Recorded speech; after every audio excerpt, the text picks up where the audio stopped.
to St. Mark, the 9th chapter. Glory to you, O Lord. 6 days later, Jesus took with him Peter and James and John and led them up a high mountain apart by themselves. And he was transfigured before them, and his clothes became dazzling white, such as no one on earth could bleach them. And there appeared to them Elijah with Moses, who were talking with Jesus. Then Peter said to Jesus, "Rabbi, it is good for us to be here. Let us make 3 dwellings, one for you, one for Moses, and one for Elijah." He did not know what to say, for they were terrified.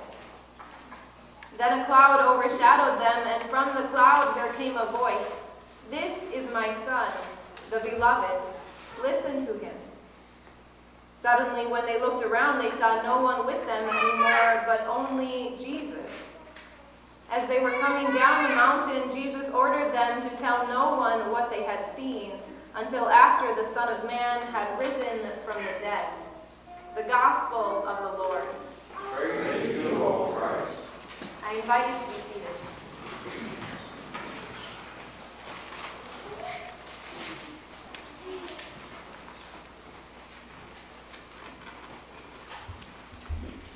Jen, do you mind if I use your stand?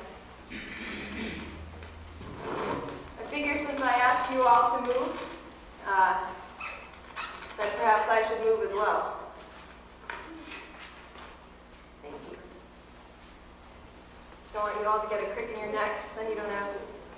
Yes. I want to discourage you being so up close here.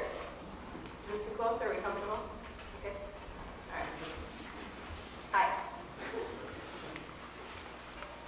Sometimes brief moments carry weight of overwhelming significance.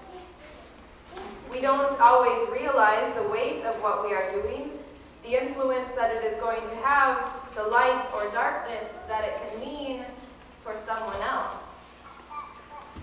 One fleeting moment that held great weight for me occurred on early August morning in 2007. It is a moment that proved to be great light. It was near 5 in the morning, and I was sliding into my shoes, getting ready to head down to the lodge for work. For various reasons, I had expected a co-worker of mine to skip out on the day, and I was going to fill in, prepping for the reunion breakfast before starting the shift that I expected to work from 10 to 10, and then close the lodge. My dad came down the stairs, visibly glad to see me, heading out the door at the same time, and he asked me if he could join me for the walk down to the lodge.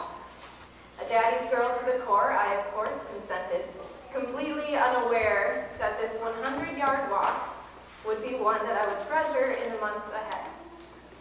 I don't know if I'm going to make this through this, but that's okay. I'm closer to Kleenexes now. Not 4 weeks earlier, I had been accepted for a discipleship training program based out of the UK and serving in sub-Saharan Africa. In 2.5 weeks, I would be leaving for training in England, and then I would travel with a small team to Zambia, where I would live for 9 months. My dad and I walked together to the lodge, and as we walked, he told me how proud he was of me, and how brave I was venturing off on my own to Africa at the ripe old age of 20. He thought it was a good thing that I was doing, and he was excited for me, and he was praying for me. He knew it was going to be an amazing, life-changing experience, and he was happy for me. I was grateful for his words, feeling like we hadn't had much time to talk about it. I didn't have much time to savor them, though, as we quickly arrived to the lodge and set about our work. It was a very short walk. And incidentally, the co-worker that I was filling in for arrived a couple minutes behind me. So I ended up busying myself elsewhere. At midday, I was cleaning in a cabin when my mom came and found me. My dad was being rushed to the hospital. He was having a heart attack. When they got to the hospital in Bemidji, he was quickly flown to Fargo and soon entered surgery for a quintuple bypass. It went incredibly well, though I am still emotional apparently. It went very well, and by the end of the same week, he was back home and was healing. Today, he has recovered well, and were it not for the scar and his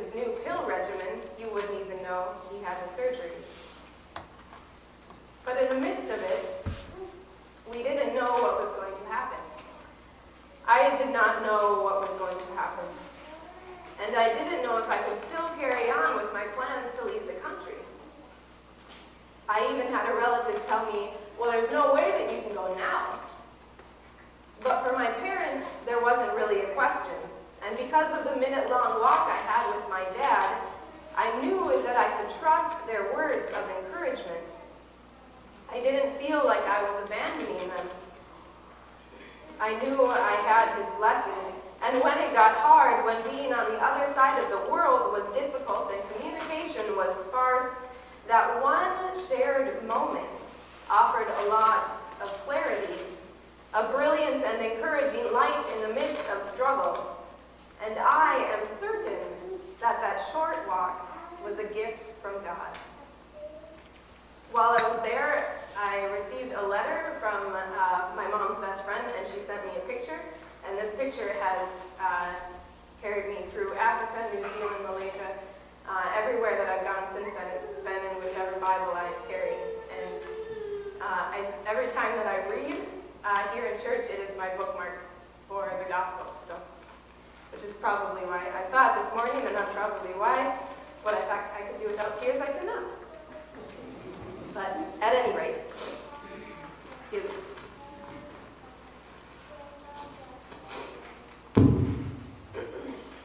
In our gospel text this morning, we are invited to witness a special moment for Peter, James, and John. These three see a miraculous sight, brilliant light, and though they aren't really sure what to make of it at the time, they witness God's voice saying, "This is my beloved, my son." After this experience, there are a lot of difficult moments on their journey, but all of it is grounded in this mountaintop experience. All of it is rooted in this truth: this is my son, my beloved. It is a truth that offers light in darkness, grounding amidst chaos, and helps them to maintain perspective. In baptism, we too are claimed as children of God. We die to sin in baptism through Christ. And if we have been united with Christ in a death like his, we shall certainly be united with Christ in a resurrection like his. Who we are is claimed by God.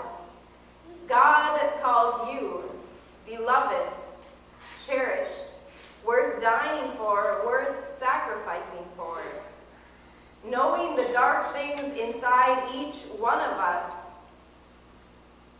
and knowing the things that would have us think otherwise, God knows it all and loves you anyway.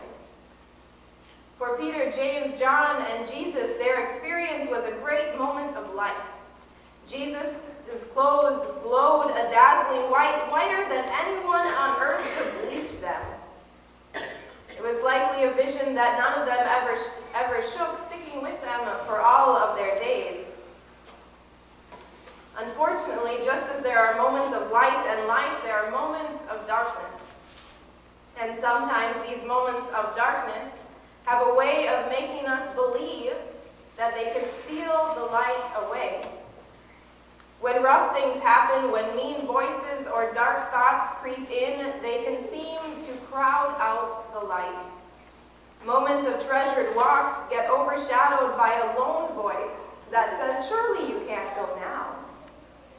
Sometimes darkness is that one discouraging voice that echoes around inside you. The encouraging, supportive voices going right in one ear and out the other.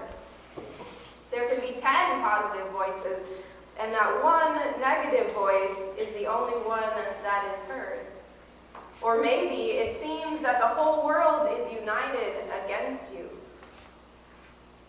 These moments of darkness threaten to act as a veil.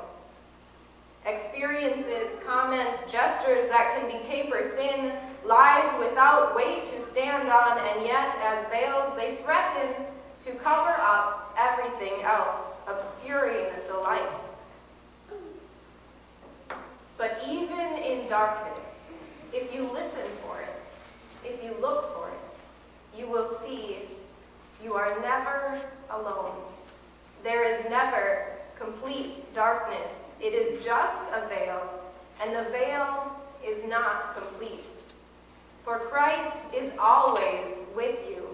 God is always peering in, casting light. And all the darkness in the world, you know it, cannot hide the light of a single candle. Sometimes the light is a 100-yard walk. Sometimes it's that one solid friend who sticks beside you. Sometimes the moments of light are fleeting, and even if they help us through dark times, they are gone and evade our memories and are forgotten. Other times they are so permanent in our thoughts, they seem to be tattooed on our brain.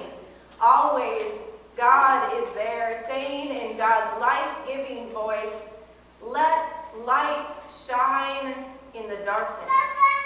Always, God is there, speaking light into existence. And who knows, but that you may be nudged to be the light in someone else's darkness. Maybe you have been with or without even realizing it. Part of the beauty of the imagery of Christ's light shining in us is that it is then, or we are then, light for others. Maybe that visit you feel you should make, or that note you want to send, or that comment you want to share, maybe that is God inviting you to be a glimpse of light in someone else's dark world.